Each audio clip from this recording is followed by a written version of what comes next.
2019 itu aku ambil kelas actingnya bersama bapaknya Kawai. Oh iya.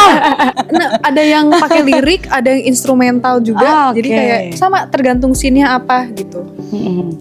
Cuma emang ada satu lagu yang cukup aku puter terus tuh, Kunto Aji, tak ada yang seindah mata. Hate itu nggak akan menang gitu loh. Love is always win gitu. Nggak akan bisa kita mengalahkan kejahatan tuh dengan kejahatan lagi gitu. Jadinya dan itu pilihan masing-masing. Lo mau pilihan untuk balasnya pakai yaitu kitab si jin atau Iliad.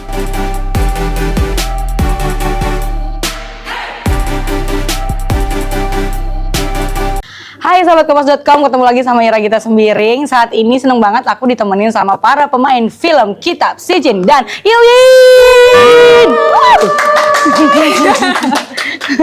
Apa kabar? Di sini udah ada Kak Yunita Siregar. Alhamdulillah aku baik, Kak Gita. Ya. Di sini juga ada ini yang kemarin sempat mencuri perhatian ya kalau misalnya aku sih. Ada Kawel Labiba. Hari ini kita bakal ngobrol-ngobrol seru ya, cewek-cewek cantik di tengah-tengah kalian di sini gitu ya. Kok sepi? Nggak ada yang setuju ya? Nggak ada yang setuju. Oke, sebelum ngobrol-ngobrol tentang film yang akan kita bahas kupas ini gitu ya, aku mau tahu dulu nih, mungkin ke KW dulu nggak apa-apa ya Kak ya? Oke. Mau nanya dulu sih, tapi sebenarnya pertanyaannya sama tentang perjalanan karir Kawai dan Kak Yunita. Gimana sih ceritanya sampai akhirnya dapat tawaran main film? Siapa tahu ya kan, aku bisa mengikuti jejak gitu. Siapa tahu. Tapi nggak apa-apa. Mungkin banyak yang penasaran awalnya gimana sih gitu.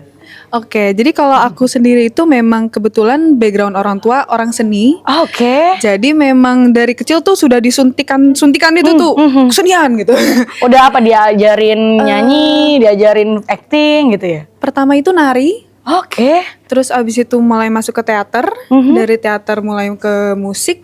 Dari musik ke film. Lalu setelah itu ya kayak ganti-gantian aja lah gitu. Oke, banyak ya semuanya diambil. Jadi kayak tapi jadinya memang berangkatnya dari situ. Oke. Itu sih paling. Terus akhirnya apa ya, untuk dapat tawaran main film tuh karena apa waktu itu? Ikut casting kah atau memang dilihat dari sosial media gitu? Casting sih, soalnya waktu itu memang pas SD juga aku belum terlalu yang aktif sosial media gitu. Jadi memang dapet info casting gitu dari manajemen atau kayak gimana. Dicari nih cast kriterianya gini. Wah cocok nih, cobalah gitu. Ya udah gitu, akhirnya dapetnya dari sana. Tapi kalau untuk ke dunia seninya sendiri berarti dari umur berapa untuk belajar nyanyi, acting, nari gitu? Nari itu aku start SD sih, kan ada ekskul tari tradisional gitu di SD. Terus abis itu kelas 4 SD aku ikut les nari hip hop gitu. Nah abis itu ya udah tuh lanjut aja. Gitu. Siap. Oke. Kalau Yunita sendiri ini kan kayaknya udah lebih senior ya. Secara umur, aduh. Bukan pengalaman di dunia film gitu loh. Kalau aku awalnya tuh aku dari model majalah. Di zaman aku tuh masih hits banget tuh model majalah yang kalau lo masuk majalah lo paling keren di sekolah. Oh gitu. Jadi aku dari majalah, terus aku Dari kuliah. umur berapa Kak? Sorry. Di majalah itu? Iya, dari startnya dari umur berapa? Itu aku SMA. Berarti aku tahu itu tahun 2010. 2010. Berarti waktu itu masuk geng-geng cewek-cewek cantik di sekolah gitu ya? Setelah masuk majalah itu. Terus dari aku modeling, cuma foto-foto aja segala macem. Aku kuliah, baru aku dapet tawaran. Aku ikut zaman itu ada UI Fashion Week namanya. Aku ikut audisinya, tapi ternyata aku malah ketemunya sama salah satu mantan manajer aku gitu. Jadi memang harus mencoba berbagai cara. Kita nggak ada yang tahu jalan yang mana gitu loh. Akhirnya aku diajak casting. Aku nggak tahu nih kayak apa, maksudnya kayak gimana gitu. Akhirnya aku coba casting, diskusi sama papa. Mulai dari situ baru aku syuting. Tapi memang aku startnya tuh 2012 itu di sinetron dulu, dan itu lama. Gitu. Aku akhirnya lumayan setelah 7 tahun, aku kayak mau coba deh coba di bidang, maksudnya di industri yang sama tapi mau coba film gitu. Akhirnya 2019 itu aku ambil kelasnya bersama bapaknya Kawai. Oh iya? Berapa sebulan? Langsung gitu? Bisa ya, oke. It's a small world gitu loh, kayak iya. pokoknya 2019 tuh aku mulai belajar nyari kelas maupun online, offline. Baru di 2000, kalau aku nggak salah, ada film aku pertama itu 2021. Alhamdulillah gitu ya. Tapi kenapa tertarik sama dunia film gitu ya, acting sama industrinya, kenapa? Ceritain dong. Kayak Susah sih menjelaskannya. Pertamanya kan kecemplung gitu kan, kayak tanpa disadari kecemplung. Pas di maksudnya dilalui kayak, oh iya sih ya, apa namanya, ini kayaknya emang aku tuh harus di sini gitu. Dan terus ternyata nggak tahu sih ya, pada tahu nggak sih Kak yang life path itu? Tahu. Jadi kan zaman anak sekarang kan, terus pas aku kayak baru-baru ini kayak baca si life path itu, exactly dia bilang life path aku tuh 3 kalau nggak salah. Emang karir aku tuh bagusnya di bidang seni dan aktor, persis dia bilang gitu kayak, oh aku di jalan yang benar gitu. Karena emang ketika aku menjalaninya tuh nggak ada rasanya kerja, nggak ada rasa beban, kayak masuk ke zona yang aku nikmatin banget. Kayak aku rasa di situ ya gitu, ketika kita nggak bisa menjelaskan dan rasanya tuh kayak happy aja ngejalaninnya. Itu sih, itu hal yang kita sukain sih. Dan itu yang akhirnya membuat belajar ikut sekolah acting gitu ya kayak. Oke. Kalau kamu gimana, selain dicekokin sama orang tua gitu ya, ayo kamu ikut seni, kenapa akhirnya tertarik di dunia film? Mungkin aku tuh juga tertarik karena kalau acting tuh kita bisa nyoba banyak hal ya. Kita bisa nyoba jadi ini, jadi itu, dan kayak mungkin rasanya jadi kayak temenan ke orang baru lagi gitu loh. Kalau kita bawain karakter, kita kayak berusaha kenal dia tuh siapa sih, backgroundnya tuh kayak gimana sih, kenapa sih dia kayak begini. Aku kayak nemuin joy gitu di situ, berusaha mengenal si karakternya ini. Jadi mungkin itu yang akhirnya jadi nempel, kayak pengen nyoba lagi, pengen kenal sama karakter baru lagi gitu. Rasanya mungkin kayak gitu sih Kak. Oke. Nah, ini kan kalian kan masuk ke dalam jajaran pemain film horor Kitab Si Jin dan Ilyin. Ya. Terus apa namanya, bisa diceritain gak sih? Sebelumnya ini kan apakah dari film sebelumnya sequel atau seperti apa? Bukan sequel, jadi memang tidak ada Kaitannya? korelasinya dengan film yang sebelumnya. Cuma yang Si Jin, cuma mungkin karena memang sutradaranya sama, jadi akan kita bisa menemukan beberapa rasa yang familiar lah gitu. Oke, tapi kalau secara cerita beda banget Ceritanya ya? Beda universe pemainnya beda. Oke. Nah, gimana nih waktu awal ditawarin main film ini? Ini berarti untuk KW itu pertama kali main horor? Betul. Pertama kali main horor. Pertama. Apalagi kan kalian berdua kan image-nya kan udah pemain drama keluarga gitu ya. Terus bisa diceritain gak sih gimana ceritanya dan kenapa mau akhirnya main di film ini? Kakak mau? Oke. Kalau aku selain memang karena ceritanya bagus ya, waktu itu ditawarin, baca sinopsisnya, baca karakternya, ini kayak wah menarik sekali ceritanya, dan value-value-nya tuh juga banyak gitu, bukan cuma horor atau teror, tapi value hidupnya juga banyak gitu di sini. Dan aku itu pernah digarap sama Bu Hadra juga waktu SD. 9 tahun waktu itu. Kan tuh mesti diajarin, diajarin acting. Di direct. Di direct. Oke. Jadi kayak pas dapat ini kayak, wih, sama Bu Hadra lagi nih gitu kan. Terus kayak, wah, coba kali ya gitu, seru juga nih kayaknya nih untuk dikulik, untuk dikerjain bareng gitu. Gitu sih kalau aku.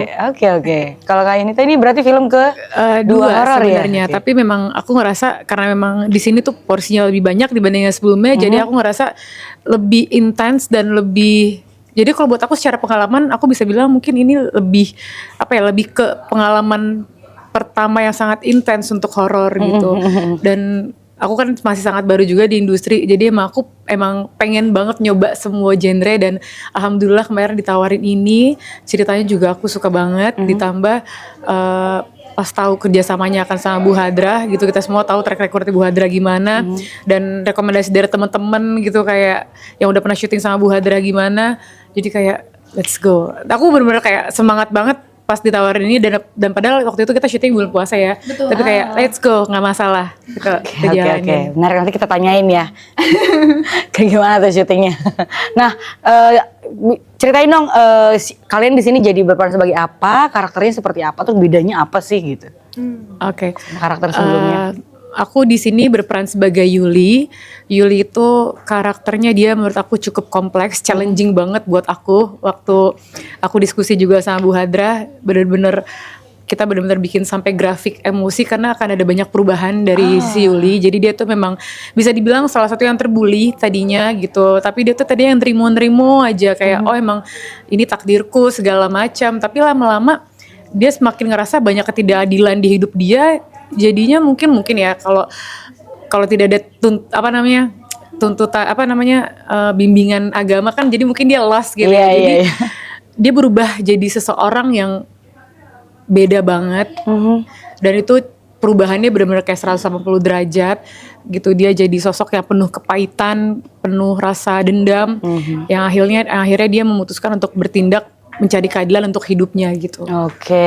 Dari sosok yang sangat polos, yang sangat menerima semuanya, tapi akhirnya menjadi sosok yang sangat, mungkin diantara semuanya menjadi sosok yang sangat tidak terkendali ya. Tidak terkendali. Wow, menarik ya. Kita lihat kalau biasa kan cuman yang tertindas gitu ya. Kita lihat bagaimana Yunita Siregar jadi sosok yang antagonis gitu. Oke, kalau kamu di sini berperan sebagai apa, terus karakternya seperti apa di sini? Aku di film ini berperan sebagai Tika. Oke. Tika ini dia anak pertama dari si keluarga ini yang sedang diceritakan ini di film ini gitu. Kalau Tika sendiri itu dia tipenya pasif gitu ketika menghadapi sebuah masalah, dan posisi dia di keluarga ini memang terhimpit gitu karena dia berusaha menjadi penengah untuk konflik-konflik keluarga yang terjadi di sekitarnya. Makanya akhirnya dia memilih untuk mencari ketenangan di luar rumah, yaitu ke surau gitu. Jadi sama teman-teman ngajinya, ada abuyanya juga gitu. Jadi memang jadi kamu anak religius di sini ya. Betul. Dan memang menarik juga sih si Tika ini karena situasi di tengah-tengahnya ini yang membuat jadi kayak agak bingung, bukan ya, membingungkan gitu, kompleks aja gitu. Aku ngelihatnya gitu. Jadi ada anak religius, ada anak yang tidak religius. Itu yang apa namanya, benar-benar kita tuh dua karakter Yuli dan Tika ini gambaran si Jin dan Ilin gitu loh. Ada si Jin itu kan yang mencatat hal-hal jahat, si Ilin itu yang mencatat hal-hal baik gitu kan. Kita Tapi ada apa yang dilakukan untuk mendalami karakter masing-masing, apalagi mungkin ini pengalaman yang belum lama gitu ya, ada di film horor gitu. Apa sih bedanya gitu? Terus yang kalian lakukan untuk bisa masuk ke dalam karakter ini ngapain aja gitu? Oke. Kalau aku yang pasti reading bareng-bareng dulu ya sama teman-teman gitu, sama teman-teman cast yang lain, banyak diskusi sama Bu Hadrah juga, sama Mas Komar juga. Kalau untuk aku sendiri memang akhirnya banyak ngulik sendiri lagi gitu, baca ulang, lihat bacaan-bacaannya di skrip tuh ada apa aja, dihafalin lagi gitu. Dan coba main di imajinasi juga, cari referensi. Pas syuting juga banyak momen-momen kenalan sama set gitu. Datang dulu ke set, duduk, rasain dulu gimana megang propertinya segala macam gitu untuk ngedalamin karakternya dan konteks ruangnya juga si karakternya. Paling gitu. Bener-bener diin banget gitu ya, dicari sampai dapet gitu karakternya. Kalau Kak ini tuh gimana? Sama pastinya juga diskusikan sama Bu Hadrah, kita benar-benar setiap karakter kita bikin grafik emosi masing-masing, di titik mana kita akan naik, turun segala macam, itu detail sekali. Terus juga kita pernah pergi ke pasar bareng-bareng karena memang kan karakternya kan kita di film ini tuh kita punya toko gitu. Maksudnya kita jualan gitu. Kita ke pasar bareng-bareng, mencoba observasi di pasar tuh kegiatannya apa aja, jual belinya tuh seperti apa, komunikasinya mereka tuh gimana gitu. Terus juga kita sempet kayak bawa belerang gitu, Mas Komar, untuk nyium kayak gambaran lah untuk imajinasi kita. Kalau kemarin tuh dia bilang kalau nggak salah kayak bau danur tuh gambaran tuh kayak gini tapi lebih berkali-kali lipat, jadi at least ada gambarannya ya, seenggak enak apa gitu. Itu untuk supaya bisa merasakan gitu. Baunya kalau gitu. Sampai segitunya ya. Bareng-bareng itu semuanya tuh bareng-bareng kita ya, seru banget sih. Kantor cium gitu. Iya. Tapi ceritain dong pengalaman ini kan tadi udah sering disinggung film pertama horor, film kedua horor gitu ya. Apa nih pengalaman yang mungkin tidak terlupakan, apa sih bedanya sama kalau di film drama? Ini aku sotoy aja sih.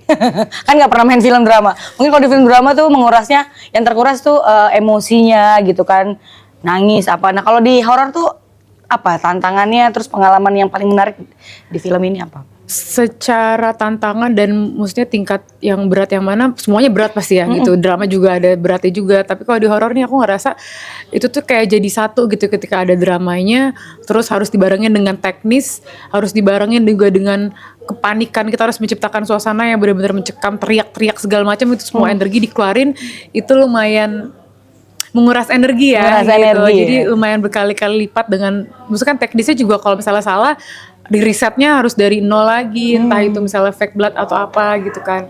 Gitu sih. Berarti kamu di apa kotor-kotoran? Oh itu kalau kotoran udah makanan kita semua ya kayaknya. Kita Kalau semua case itu pasti semua case kotoran. kotoran sih udah. Oke, kalau Kak gimana Kak? Ini pengalaman pertama berarti ya di horor ya? Betul, ini karena horor pertama juga, jadi sama poinnya kayak Kak Yunita juga gitu, karena gimana caranya ngebagi pikiran dan hati gitu kalau ditaruh di scene, dan akhirnya jadi kayak pakai strategi sendiri gitu. Oke, scene ini ternyata lebih banyak teknisnya. Oke, berarti mungkin teknisnya kita kasih 70, nanti emosinya 30, nanti baru shot yang deket. Oke, emosinya 60 gitu. Jadi kayak penyesuaian seperti itu, apalagi scene-scene intens untuk balik ke diri sendirinya itu tuh kayak groundingnya itu kayak wah itu jadinya belajar banyak hal baru lagi sih. Gitu. Teknis itu, betul. Oke, ini ada actionnya juga nggak sih? Kayak mungkin apa lari-lari, loncat-loncat, terbang-terbang gitu? Ada Ada sih, ya? seperti halnya film horor yang lain gitu ya. Gitu. Seru. Nah, ya, aku sempat nonton trailernya juga sih, ada tanah-tanah, ada darah-darah. Iya, oh ya teasernya, iya. Teaser. Terus gimana Kak, yang biasanya mungkin kalau di film-film atau di sinetron-sinetron kayak rambut panjang gitu kan? Itu sih Terus kayak, ini diapain aja Kak waktu syuting saat itu? pokoknya intinya kalau kotor-kotoran tuh udah jadi sahabat kita lah ya gitu, kayak lucu ya gitu, kayak teman-teman aku yang lain kalau kerja tuh kayak pakai heels, kayak pakai bawa laptop cantik gitu. Kalau aku sebenarnya harus kayak bentukannya kayak gini kerja aku. Tapi tetap sangat disyukuri karena seru banget gitu ternyata. Ada apa yang diubah nggak sih kalau misalnya penampilan gitu? Kalau KW rambutnya mesti dilurusin atau enggak gitu nggak sih? Kalau aku nanti karena sering ke surau aku pakai kerudung. Oh, oke. Cuman juga Bu Hadrah juga pengennya ini serealis mungkin. Setnya ini tahun 2000-an juga gitu loh. Jadi memang ke surau memang pakai kerudung, tapi di rumah ya udah lepas kerudung karena sama keluarga gitu. Oke, anak remaja masjid lah Iya, kamu remaja ya. masjid yang ya udah biasa aja gitu, yang memang ya di kampung gitu, punya teman-teman ya udah kayak gitu. Oke, ceritain dong gimana sih keseruan di direct sama sutradara Ibu Hadrah yang memang apa namanya ya, track record soal film horornya tuh udah oke banget gitu. Bu Hadrah Galak nggak sih Bu Hadrah gitu? sekali Langsung gitu? Oh enggak? enggak. Oh.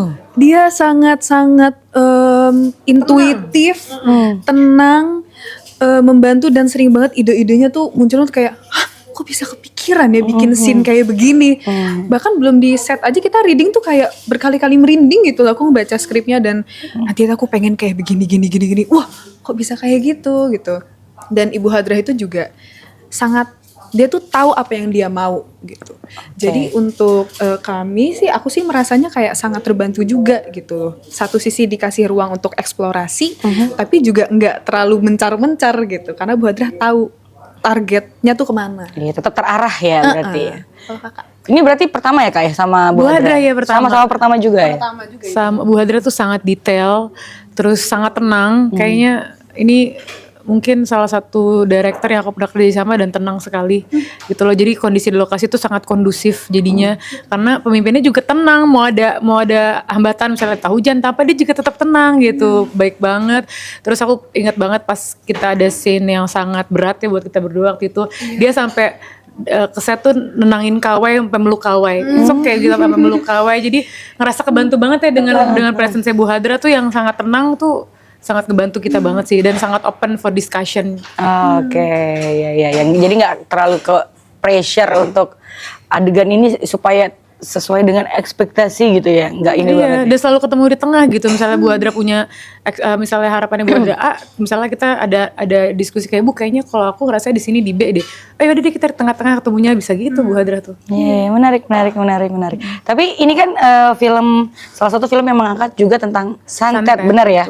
Jadi ceritanya kan Yuli ini akhirnya menggunakan itu gitu untuk balas dendam. Tapi kalau kalian sendiri pernah punya pengalaman nggak sih dengan santet ini, atau yang pernah dilihat gitu ya, atau kayak gitu-gitu pernah nggak sih Kak?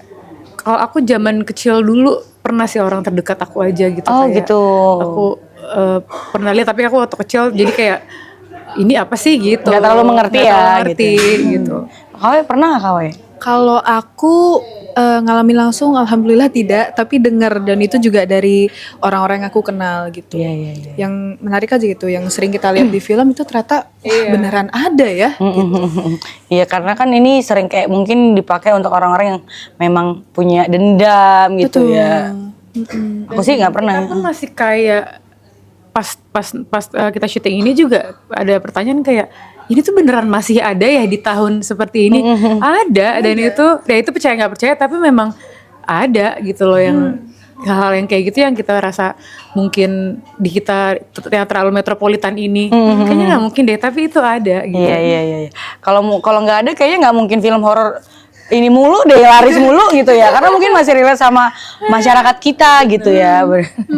Ya aku sih nggak ada sih, cuman pernah juga kayak dengar dikirimin ini gitu teman-teman aku. Terus ada juga yang sampai, kenapa jadi aku yang cerita ya? Iya, sampai kayak ada yang belum nikah gitu katanya gara-gara dikirimin. Jangan-jangan ada yang ngirimin aku santet. Enggak juga. Tapi biasanya ya itulah Indonesia ya dengan keklenikannya gitu ya. Kak, ini kamu gimana ngelihat sosok perempuan di film horor? Di film horor ini gitu ya. Di sini kan ceritanya awalnya dia baik, terus karena dia mengalami banyak hal-hal yang menyakitkan gitu ya. Akhirnya dia berubah jadi yang jahat gitu. Apa sih pelajaran yang mau diambil gitu ya? Atau apa yang ingin di pesan yang ingin disampaikan dari karakter si Yuli ini? Menjadi karakter Yuli ini juga menjadi salah satu reminder banget buat aku gitu. Kayak membalas sesuatu yang tidak baik itu kadang kan kita mesti gini. Mungkin si Yuli ini juga kurang bimbingan agama ya kan. Mungkin itu poinnya ya. Jadinya hate itu nggak akan menang gitu loh. Love is always win gitu. Nggak akan bisa kita mengalahkan kejahatan tuh dengan kejahatan lagi gitu. Jadinya dan itu pilihan masing-masing. Lo mau pilihan untuk balasnya pakai ya itu kitab si jin atau ilien, mau balas dengan jahat atau balas dengan baik, dan semuanya itu akan berbalik gitu. Kalau kita balasnya baik, hal baik pun akan balik kok ke kita. Kalau kita balasnya jahat, tanam tuai intinya gitu. Tabur tuai gitu. Jadi tabur tuai, jadi emang harus ya pilihan hidup masing-masing gitu. Makanya judulnya si jin dan ilien itu maksudnya ya itu ya, berarti ada mau menabur kebaikan ya akan dapat kebaikan. Gitu. Kalau menabur kejahatan ya siap-siap untuk menerima hal yang kurang baik juga untuk hidup Anda. Gitu ya. Kalau kalian mungkin ada mau yang ditambahin soal pelajaran atau pesan yang mau disampaikan di film ini? Langsung nggak baik. Ya. Tapi iya gitu sih. Jadi mungkin memang menekankan dari Kak Yunita aja gitu ya. Karena memang salah satu value dari film ini adalah untuk menjadi baik dan jahat itu adalah pilihanmu gitu. Dan selayaknya pilihan, setiap pilihan itu pasti ada konsekuensinya gitu maksudnya. Jadi tinggal dipilih mau pakai cara yang mana gitu. Dan ya sebenarnya putar situ aja sih. Iya seperti itu. Tapi kan itu kan bagian dari kehidupan ya, maksudnya. Betul. Sakit hati atau amarah gitu. Biasanya kalau as a pribadi gitu, biasanya kalau kalian mengungkapkan, meluapkan itu ke hal-hal seperti apa? Nggak mungkin main santet kan, yang itu nggak mungkin. Biasanya ada nggak tips gitu, misalnya kalau lagi memang perasaannya lagi gundah gulana gitu ya, lagi sakit hati atau lagi marah, biasanya dicurahinnya kemana gitu? Balik lagi kalau aku si stoik itu ya, maksudnya kita coba bisa kontrol apa yang kita rasa, respon orang kan kita nggak tahu. Jadi kalau misalnya ada sesuatu orang misalnya ngasih tindakan kurang baik, kan responnya dia kita kan nggak bisa ngatur dia mau gimana. Jadi ya responnya aku aja nih berusaha memutar otak, entah itu dengan distraksi gitu, dengan nggak terus-terusan diamarah itu gitu, entah itu dengan makan, entah itu dengan nulis gitu. Intinya yang kita kontrol diri sendiri aja gitu. Oke, jadi sebenarnya banyak cara untuk biar kita nggak terus ada di kondisi perasaan itu gitu ya. Kalau kalian gimana biasanya? Apakah kamu nari gitu misalnya lagi? Itu salah satu. Itu salah satu menyalurkan emosi loh. Aku suka banget dance juga dan iya. Iya, jadi aku ngerasa Dan pas latihan dance tuh kan kayak 2 jam tuh hilang Iya. ya, fokus di koreo. Itu rilis emosinya sih gila. Iya, jadi Iya, lewat iya. tubuh juga Iya, itu kan gitu. keluar emosinya. Benar. Iya iya iya. Nah, kalau iya. aku mungkin karena aku udah kecenderungan mendem juga ya. Jadi aku Oh, biasanya kamu introvert ya? itu tergantung tuh. Oh, tergantung juga. Bisa disetel, tergantung ininya aja. Cuma Tapi kamu tipe yang mendam, nggak yang langsung mengungkapkan iya, gitu ya? jadi ketika ada emosi-emosi yang seperti itu kayak mending oke, kita menyendiri dulu, terus kadang random aja gitu jalan kemana gitu kan, naik kereta kayak naik MRT, nyari-nyari tempat, duduk sendirian, mikirin, nulis juga gitu kan. Terus kalau udah mulai terurai, udah mulai oh ternyata titik masalah di sini. Oke, coba deh gitu. Baru nanti baru bisa cerita, baru bisa diomongin. Iya iya iya. Tapi pernah menggunakan itu juga nggak sih untuk acting gitu? Akhirnya misalnya harus ada acting yang emosional, terus tiba-tiba kamu kayak menggunakan itu untuk oke, aku akan mengingat kejadian itu gitu untuk akhirnya apa ya namanya, men-trigger gitu. Kayak gitu nggak? Ini aku kayak kepo aja sih, kan pengen acting juga, siapa tahu Bu Hadrah ya kan, lihat. Kalau aku sih oke, sumber emosi utamanya itu aku usahain memang tidak berasal dari pribadi, Oke. memori pribadi gitu. Karena memang justru itulah gunanya skrip. Oke. Karena ada konteksnya sendiri di Iya, ceritanya. iya. Cuma biasanya aku pakai itu untuk ngeset mood dulu di awal. Jadi oke, ngeset mood sedihnya dulu, terus baru dikerucutin lagi ke Masukin ke konteksnya. konteksnya. Oh, gitu oke. sih sebenarnya. Iya iya, menarik. Kalau aku kayak misalnya itu juga gak ada yang benar gak ada yang salah ya, misalnya silakan Iya, juga iya, itu iya, metodenya. Cuma kalau metodenya aku waktu itu sempat pelajarin, memang kita acting harus sadar dan selalu menciptakan pintu. Jadi ketika misalnya aku mau jadi Yuli, aku dengan sadar aku buka pintu, aku masuk ke pintu itu. Jadi ketika aku mau keluar jadi Junita, aku keluar lagi dari pintu itu. Jadi sebisa mungkin diusahakan jangan pakai memori sendiri sih gitu. Oke. Dan apa namanya?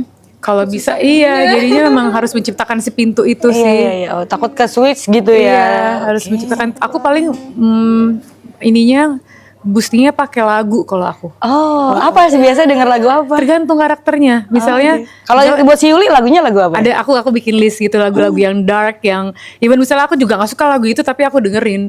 Aku punya playlist sendiri. Misalnya kayak aku kan suka BTS, nggak mungkin Jadi Yuli dengerinnya BTS gitu. kan moodnya langsung happy. Jadi aku pasang ketika ini ada scene berat, aku pasang lagu yang playlistnya aku rasa ini cocok sama Yuli. Oke.